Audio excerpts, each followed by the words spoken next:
Olá, Pai do Senhor Jesus. Hoje eu vou falar um pouquinho sobre a construção do id, ego e superego, e o que isso tem a ver, quais são as similaridades que isso tem em Gênesis 1. Tá? Primeiro eu vou explicar um pouquinho o id, né, o que essas três estruturas têm a ver e o papel de cada uma delas. Né? O id é algo de ordem genética, enfim, você já nasce com ele, é o que te motiva a nascer, a chorar, a comer, enfim, a desenvolver as suas necessidades básicas, né? Está ligado muito à sobrevivência, tá? O ego é o eu, tá? Que se forma ali por volta de 2 anos, 1 ano e meio, é quando a criança se entende como indivíduo, porque antes dessa fase da formação do ego, a criança acha que é um com a mãe. Na verdade, a criança ela nem se vê como parte da mãe. Na verdade, ela se vê como um olho, uma boca, um ouvido que está colado à sua mãe, né? Como se a sua mãe tivesse 4 olhos, 2 bocas, 2 narizes, né? Ele se vê aglutinado, separado e aglutinado a essa mãe. Lá por volta de 1 ano e meio, ele amplia a sua percepção e entende que a sua mãe é um ser e ele é um outro ser. Bom, percebido isso, apesar dele se encontrar como agora um indivíduo separado de sua mãe não é ele mesmo, mas a sua mãe é o seu mundo. Então, dentro da percepção de um bebê, ele é algo que está dentro de um mundo que é a sua mãe, né? A minha mãe tem vontades diferentes da minha. Tudo que o bebê percebe é a sua mãe. Bom, quando o bebê amplia um pouco a percepção dele, ele percebe que nesse mundo, que é a sua mãe, não é construído só da sua mãe, mas também do seu pai. Então agora o mundo dele não é só a mãe, mas o pai, e que ele precisa dividir essa mãe com um outro ente que apareceu, que é o seu pai. Isso a gente chama de complexo de Édipo. Pois bem, Larusca, o que isso tem a ver com Gênesis 1? Gênesis 1 não, Gênesis 3, né? Que é a queda do homem. Pois bem. Quando a gente, quanto bebê, né? Experimenta a frustração, experimenta a ausência da mãe, entende que a mãe não é o eu e eu não sou a mãe, o bebê ele vai se lançar a outras experiências. E essas experiências vão proporcionar o desenvolvimento, inclusive neural. Então, a princípio, a alimentação do bebê, a proteção do bebê, ela é toda oriunda de sua mãe. Quando a mãe põe um limite ali na amamentação, essa criança precisa se lançar ao consumo de outros alimentos que não o leite materno.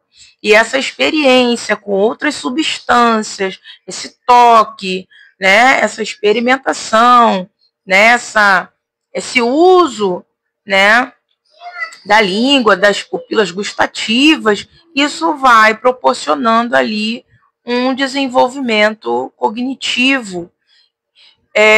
Uma outra questão também que eu acho muito importante é que ao se separar de sua mãe, ele aprende algo que eu acho que é fundamental. Eu não posso tudo. Existe um limite. Existe uma regra. Apesar da mãe ser minha, ela não é toda minha. Ela tem uma parte que cabe ao meu pai. Ela tem uma parte que pertence ao meu pai, né? Eu preciso dividir essa mãe com esse outro ser, que é o meu pai. Nesse momento, acredita-se que ele forma o superego. E o superego é o, por exemplo, que não deixa você sair nu na rua. Né? Você percebe que a criança não tem nenhum problema com a nudez. Né? A partir do momento em que se cria o superego, a gente passa a colocar limites nas nossas expressões. Muito similar acontece com as nossas necessidades, no sentido, nas nossas necessidades sanitárias, né? No sentido de que agora eu preciso, não posso fazer as minhas necessidades em qualquer lugar, eu preciso controlá-las, né, para usar em um ambiente adequado, que é o banheiro. A criança não, a criança faz as suas necessidades em qualquer lugar. Ok? Então, assim, perceba a importância dessa separação para que se forme esse superego, né? E o superego, ele também motiva o ser a buscar experiências e autonomia. Bom, vamos lá agora fazer uma análise de Gênesis. Quando Deus cria Adão, ele cria do pó da terra e de forma que esse ser, ele é único e ele é um com aquele ambiente e aquele ambiente é um com ele. Não há restrição no paraíso. A árvore, o limite, a frustração ainda não tinha sido apresentada a Adão. E então nasce Eva, né, que também é esse outro ser, né, e ele precisa ali dividir aquele paraíso agora com outro ser, que é Eva, mulher. E coincidência ou não, depois que Deus cria os dois, aí Deus coloca um limite. E aí Deus coloca uma regra, uma proibição. E é muito interessante porque Lacan diz que a castração, né, que é a formação desse superego, é muito similar. Diz, você tem sua mãe para você, exceto a parte em que ela é minha, o tempo que ela é minha. Então a mãe não é toda sua. O paraíso não foi todo de Adão. Havia uma parte do paraíso que não era de Adão. E que Adão, então, não poderia usufruir, não poderia ter. E aí se coloca, então, um limite. E aí, no momento em que você põe um limite, você fraciona esse ser em id, ego e superego. E quando você fraciona essa psique, você possibilita o desenvolvimento dela. Se Adão não tivesse, se o bebê não tivesse sido contemplado com uma frustração, ele não desenvolveria, por exemplo, a ação de andar, a ação de comer, a ação de buscar autonomias, a ação de buscar novos brinquedos, novos manuseios, novos objetos. O que faz o bebê ocupar seu tempo, o que faz o bebê, na verdade, ir a outros ambientes, experimentar outros objetos, é justamente sentir a frustração devido à falta de sua mãe, naquele tempo em que a sua mãe é do pai. Então, eu acredito que Deus proporcionou a Adão a experiência da frustração, a experiência do não, a experiência do limite para que Adão, no sentimento da falta e da frustração, ele pudesse alçar e experimentar outros pontos do Jardim do Éden, não ficar ali naquele quadradinho.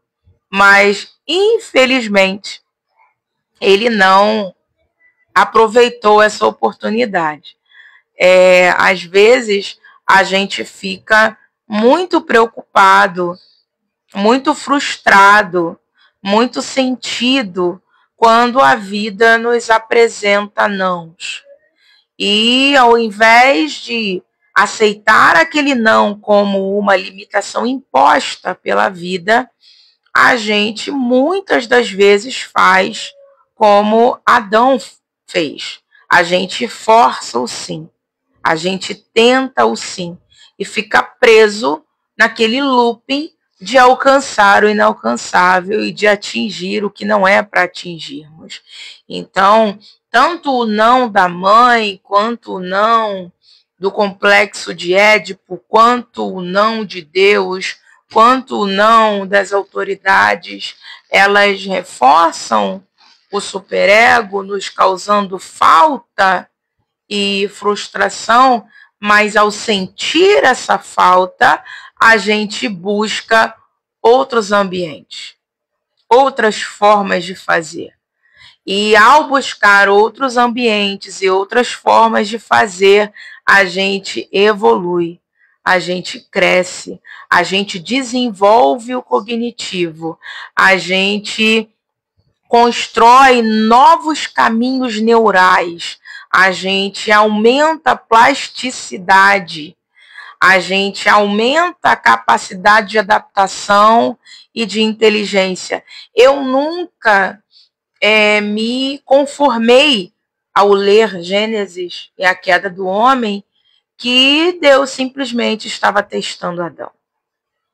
Mas me parece muito plausível que Deus tenha colocado um limite em Adão e Eva para que eles, uma vez experimentando a falta, tivessem na motivação que a falta traz estímulos para se lançar a novas descobertas, novas experiências e daí desenvolver a sua inteligência e o seu cognitivo. Bom, é só uma reflexão das similaridades do desenvolvimento humano e de textos bíblicos. Fez muito sentido para mim, foi importante para mim e espero que tenha feito sentido para você. Paz!